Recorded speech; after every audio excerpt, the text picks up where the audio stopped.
বিয়ে করার পর বাসর রাত আস্তে করে স্ত্রী দেখে স্বামী ক্লান্ত ঘুমায় গেছে মনে হয়, এই মনে করে স্বামীর কাছ থেকে উঠে দরজার পাশে চৌখাটে হেলান দিয়া ফোনে আস্তে করে কথা বলতেছে, এই বিয়েতে আমি রাজি ছিলাম না, বাপ মায়ের মান সম্মান রক্ষার্থে কবুল বলতে বাধ্য হয়েছি।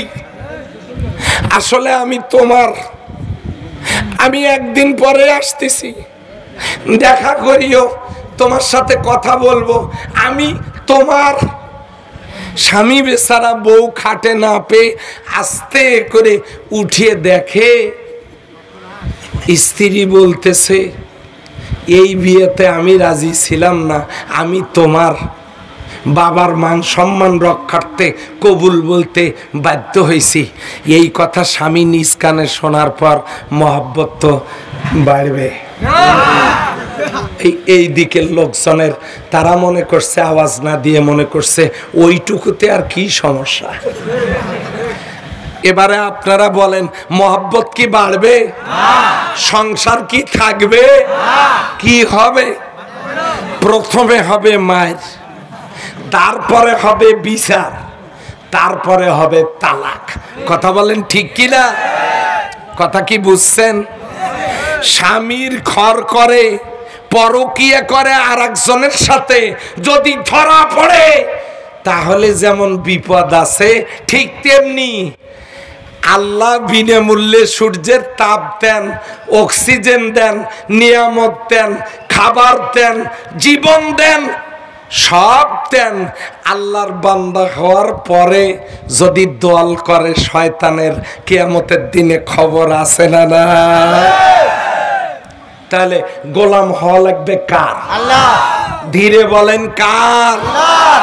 তাহলে আল্লাহর গোলাম হতে গেলে সেটা কোন জায়গায়, সেটাও তো জানা দরকার। কোন জায়গায়? নামাজে। হ্যাঁ, নামাজ পড়বেন, না পড়লে মা সালাকাকুম ফি সাকার ক্বালু লাম নাকু মিনাল মুসাল্লিন, সাকারে জাহান্নামে যাওয়া লাগবে নামাজ না পড়লে। নামাজ পড়বেন, কিন্তু নবীজি জীবনে 17 ওয়াক্ত ফরজ নামাজ কাজা করে 27টে যুদ্ধের নেতৃত্ব দিয়া মানুষকে শান্তি দেওয়ার জন্য যে কোরআন আল্লাহ দিয়েছেন, ওই কোরআনের রাজ, কোরআনের সমাজ তিনি কায়েম করেছেন। নবীজি রোজা করেছেন 8 বছর, সেই রোজা করতে গিয়ে ফরজ রোজা 2 বার কাজা করে, বদরের যুদ্ধের দিনে ফরজ রোজা কাজা করে বদরের যুদ্ধ করেছেন। 8ম হিজরিতে 18ই রমজান ফরজ রোজা কাজা করে তিনি মক্কা বিজয় করেছেন। এবার বলেন তো, যে নবী প্রয়োজনে ফরজ নামাজ কাজা করে, ফরজ রোজা কাজা করে কোরআনের রাজ কায়েম করলেন, ওই কোরআনের সমাজ কি আমাদের দেশে চালু আছে? ধীরে বলেন, আছে।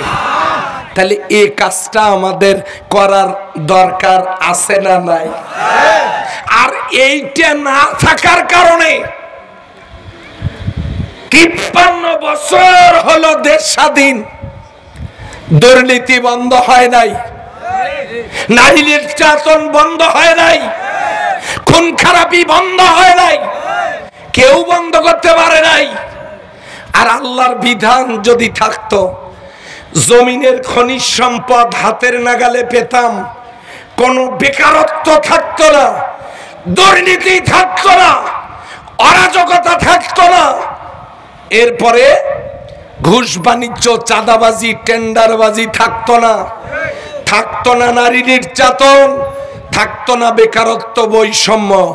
এবারে ওই আল্লাহর কোরআন, যে কোরআন কায়েমের জন্য ফরজ নামাজ, ফরজ রোজা কাজা করে বিশ্বনবী চেষ্টা করেছেন, কায়েম করেছেন, ওই কোরআনের সমাজ চালু হোক। ও মুসলিম মায়ের সন্তানেরা, কারা কারা চাই একটু হাত তুলে দেখান।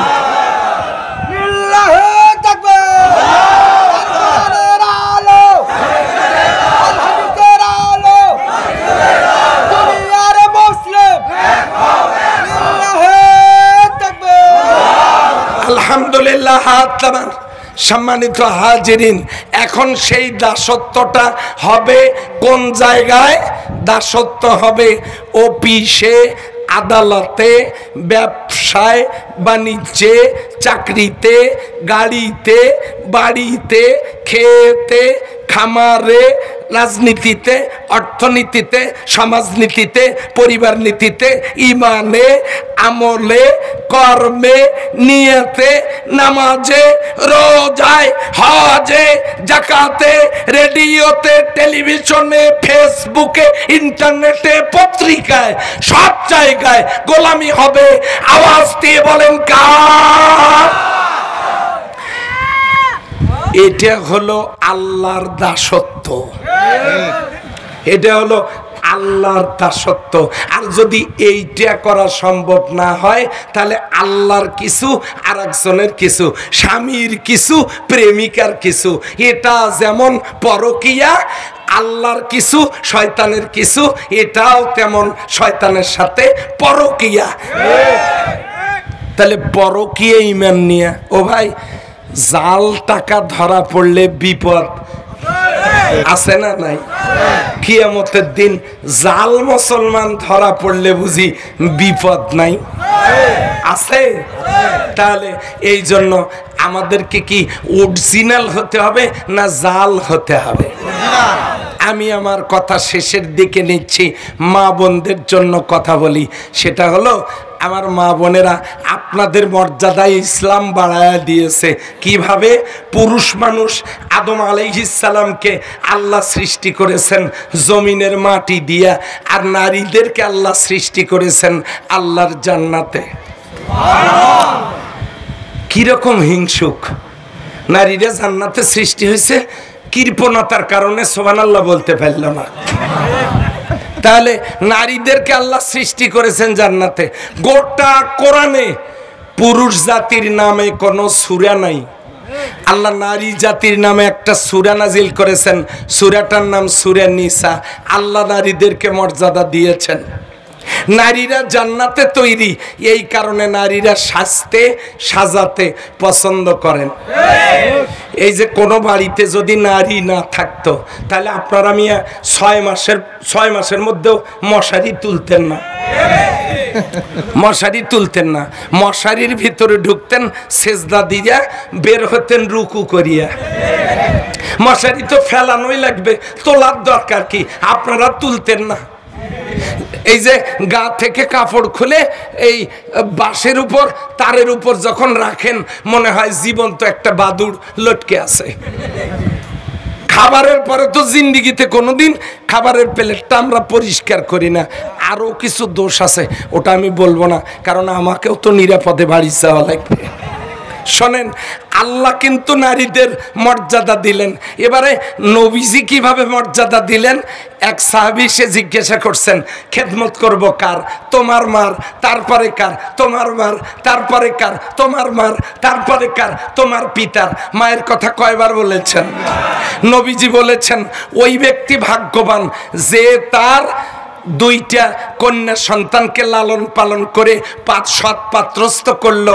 ওই লোকটা আর আমি নবী আল্লাহর জান্নাতের পাশাপাশি রুমে থাকবো। আল জান্নাতু তাহতা আরজুলিল উম্মাহা, তোমার মায়ের পায়ের নিচে তোমার জান্নাত। এক শ্রেণীর পুরুষ মানুষ আছে, তারা বলে ভালো করে খেদমত করো, স্বামীর পায়ের নিচে জান্নাত। আস্তে আস্তে বলতেছে, এই কথাটা তারা বলে যারা বেশি বেশি খেদমত নেওয়ার যাদের অভ্যাস। আসলে পুরুষ মানুষের পায়ের নিচে জুতা। এটা যেন নারীরা আবার না শোনে। পুরুষ মানুষের পায়ের নিচে জান্নাত নাই, ওটা হলো জুতা। আর মায়ের পায়ের নিচে জান্নাত। তবে স্বামীর খেদমতে আল্লাহ খুশি, আল্লাহ খুশি হলে পুরস্কার জান্নাত। কিন্তু পুরুষের পায়ের নিচে জান্নাত, এটা কিন্তু আসল কথা নয়। আসল কথা হলো, ওটা হলো ওই লোকগুলোর কথা যারা বেশি বেশি খেদমত নিতে চায়। ধীরে বললাম এই জন্য যেন মহিলারা না সরে। আমার কথা কি বুঝতে পারছেন? তাহলে আল্লাহ মর্যাদা দিয়েছেন নারীদেরকে, রাসূল মর্যাদা দিয়েছেন নারীদেরকে। এবারে ইসলাম মর্যাদা কিভাবে নারীদেরকে দিলে দেখেন। বিয়ে করতে গেলে মহারানা লাগবে। মহারানাটা কি দেখেন? আকিমুস সালাত, নামাজ কায়েম করো। কুতিবা আলাইকুমুস সিয়াম, রোজা আল্লাহ লিখে দিয়েছেন। দুইটার কোনোটাতেই ফরজ কথা বলেন নাই, কিন্তু মহারানার ব্যাপারে বলেছেন ওয়াতুহুন্না উজুরাহুন্না ফারিজাতান, তোমরা স্ত্রীদেরকে সন্তুষ্ট চিত্তে মোহর দাও, এটা ফরজ। নারীরা মহারানা পাবে। এখন কি মহারানা দেয় না নেয়? এখন চালু আছে যৌতুক। এটা হলো মানবতার বিরুদ্ধে কৌতুক। আচ্ছা, নারীরা স্বামীর কাছ থেকে মহারানা পাবে, স্বামীর সম্পত্তিতে অংশ পাবে। এরপর নারী জন্মগ্রহণ করলে বিয়ের দিন পর্যন্ত পুরা এই বয়সের কোনো খরচ তার না, খরচ বাবার। বিয়ের দিন থেকে কাফনের কাপড় পর্যন্ত সমস্ত খরচ স্বামীর। নারী স্বামীর সম্পত্তিতে অংশ পাবে, স্বামীর মহারানা পাবে, বাবার সম্পত্তিতে অংশ পাবে। কিন্তু ইসলাম চালু না থাকার কারণে ভিক্ষুকের চাইতে ভিখারিনীর সংখ্যা, ফকরেলির সংখ্যা সমাজে কম না বেশি? কেন? স্বামী তাকে মহারানা দেয় নাই, সম্পত্তিতে অংশ দেয় নাই। বাবা মারা যাওয়ার পর বাবার সম্পত্তিতে ভাই তাকে অংশ দেয় নাই। ভাই বুদ্ধি দিয়েছে, জমি আমাকে লিখে দে, এত জমি তোর লাগবে না। ভাইয়ের মহব্বতে বোন যখন ভাইকে জমি লিখে দিয়েছে, স্বামী এইটা শোনার পর স্বামী তাকে রাগ করে মারপিট করে তালাক দিয়েছে। ভাইয়ের বাড়িতে যখন এসেছে, ভাইও আর তাকে লালন পালন করেনি, ভাইও তাকে বাড়ি থেকে বের করে দিয়েছে। সমস্ত ফকরেনীরা, বঞ্চিত নারী, তাদের অধিকার খর্ব করা হয়েছে। নারীরা যদি জানতো ইসলামের কাছে আমরা নিরাপদ, ইসলাম আমাদেরকে মর্যাদা দিয়েছে, তাহলে নারীরা ভাত রান্না করে খাওয়ার পর আল্লাহর কোরআনের আইন ইসলাম প্রতিষ্ঠার জন্য তারা রাত দিন কাজ করত, নারীদেরকে থামানো যেত না। কিন্তু নারীরা জানেই না তাদেরকে ইসলাম মর্যাদা দিয়েছে। সম্মানিত ভাই এবং বোনেরা, এই জন্য আমি যে আয়াতটা আপনাদের সামনে তেলাওয়াত করেছি, মা আনসালনা আলাইকাল কোরআনা লিতাশকা, ওগো নবীজি, আমি আপনার কাছে যে কোরআন অবতীর্ণ করেছি, আপনাকে আমি দুর্ভোগ পোহানোর জন্য এই কোরআন দেই নাই, কষ্ট দেওয়ার জন্য এই কোরআন দেই নাই, দুঃখ দেওয়ার জন্য এই কোরআন দেই নাই। তার মানে হলো কোরআন আল্লাহ দিয়েছেন সুখের জন্য, শান্তির জন্য, সুন্দরতার জন্য। কোরআন যদি জমিনে থাকে ভাই, আল্লাহর সূর্যের আলো, অক্সিজেন, বৃষ্টির পানি যেমন উপকারী, আল্লাহর কোরআন কি আমাদের উপকারী হইতো না? আল্লাহর কোরআন কি আমাদের উপকার হবে না? তাহলে এই কোরআনের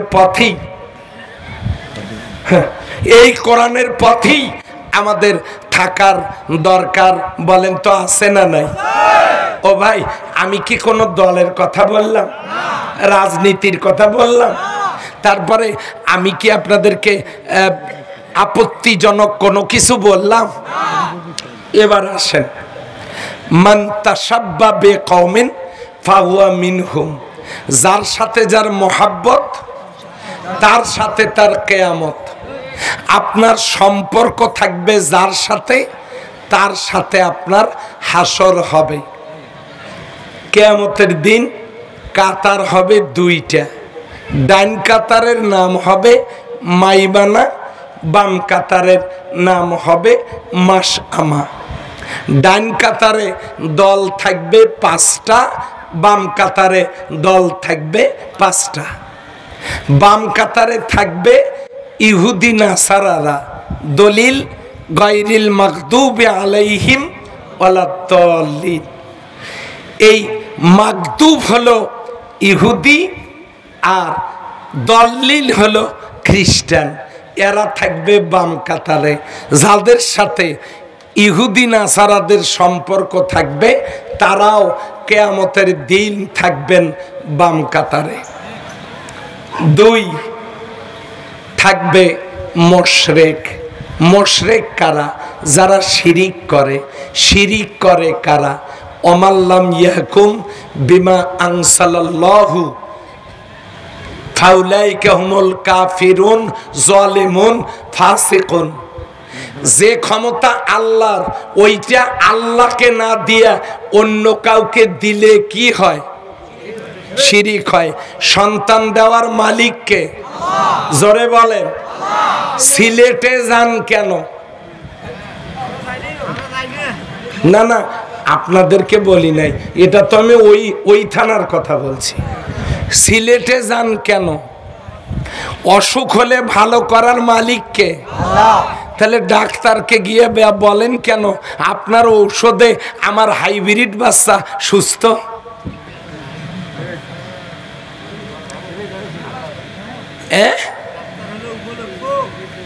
আচ্ছা, ইন্না শিরকা লা যুলমুন আযীম ওয়া মান ইউশরিক বিল্লাহ ফাকাদ হারামাল্লাহু আলাইহিল জান্নাহ। যে ব্যক্তি শিরিক করবে তার জন্য আল্লাহর জান্নাত হারাম। এই মুশরিকেরা থাকবে বাম কাতারে। কথা বুঝতে কষ্ট হচ্ছে? মেহমান আসতেছে। 3 নাম্বার থাকবে জালেম। জালেম কারা? ইন্নাল্লাহা লা ইয়াহদিল কওমাজ জালিমিন। জালিমদের কপালে হেদায়েত নাই। জালিম থাকবে বাম কাতারে আমাদের। তাহলে 1 নম্বরে বাম কাতারে থাকবে কারা? ইহুদি নাসারা। 2 নম্বরে কারা? মুশরিক। 3 নম্বরে থাকবে জালেম। জালেম কারা? যারা মিথ্যা মামলা দিয়ে জেল খাটাইছে।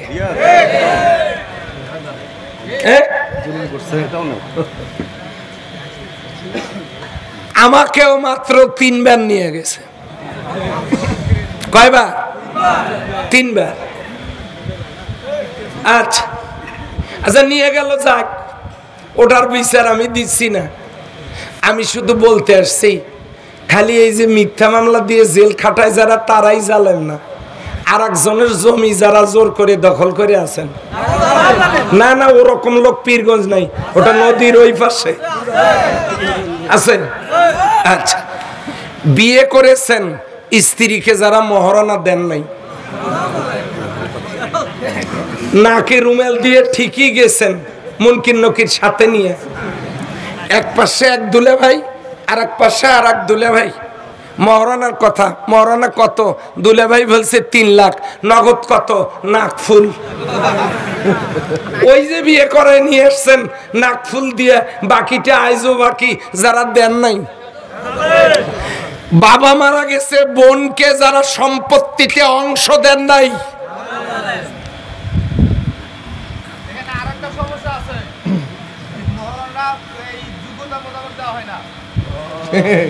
ভালো কথা বলছেন।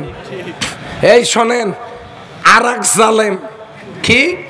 ছেলের ক্যাপাসিটি 1 লাখ দেওয়ার, আর কাজীকে কন্ট্রোলে নিয়ে মহারণা লিখেছে, লেখেন 7 লাখ। সংসার যদি না টেকে মামলা করে আদায় করব। একটা পবিত্র সংসার আগেই চিন্তা করছে, যদি না টেকে টাকা নেব। এরাও জালেম। সমস্ত জালেম দাঁড়াবে বাম কাতারে, তারপরে দাঁড়াবে কাফের। কে দাঁড়াবে? কাফের দাঁড়াবে। আমার পাওয়ার শেষ। যে এবার আমাদের প্রধান বিশ্বনন্দিত ইসলামিক স্কলার, ইসলামী চিন্তাবিদ, তাফসির জগতের এক নক্ষত্র, আমার পীরগঞ্জে কষ্ট করে এসেছেন। আল্লাহ তার নেক হায়াতে বারাকা দান করুন। সব শক্তি দিয়ে আল্লাহর প্রশংসা করি। একটা তাকবীর দেন।